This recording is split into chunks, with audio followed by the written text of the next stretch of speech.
'Twas the night before Christmas, when all through the house not a creature was stirring, not even a mouse. The stockings were hung by the chimney with care, in hopes that Saint Nicholas soon would be there. The children were nestled all snug in their beds, while visions of sugar plums danced in their heads, and Mamma in her kerchief and I in my cap had just settled down for a long winter's nap. When out on the lawn there arose such a clatter, I sprang from the bed to see what was the matter. Away to the window I flew like a flash, tore open the shutters and threw up the sash.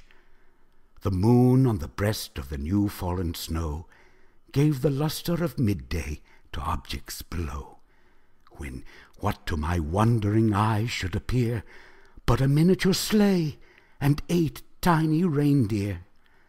With a little old driver so lively and quick, I knew in a moment it must be Saint Nick.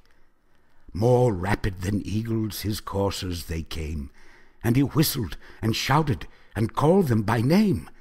Now Dasher, now Dancer, now Prancer and Vixen, on Comet, on Cupid, on Donder and Blitzen.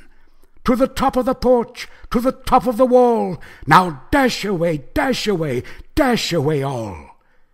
As dry leaves that before the wild hurricane fly, when they meet with an obstacle, mount to the sky, so up to the housetop the coursers they flew, with a sleigh full of toys, and Saint Nicholas too.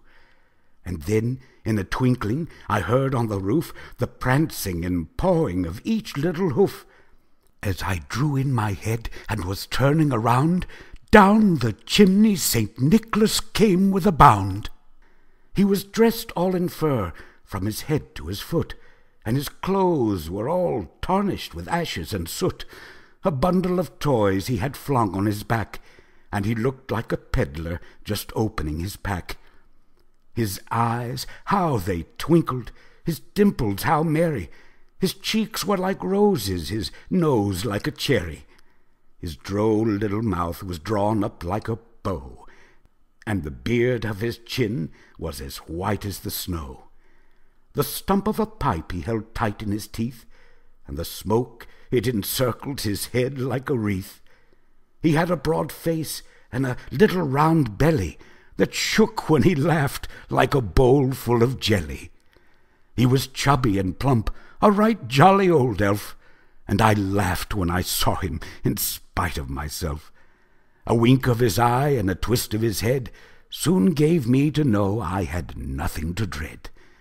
He spoke not a word, but went straight to his work, and filled all the stockings, then turned with a jerk, and laying his finger aside of his nose, and giving a nod, up the chimney he rose.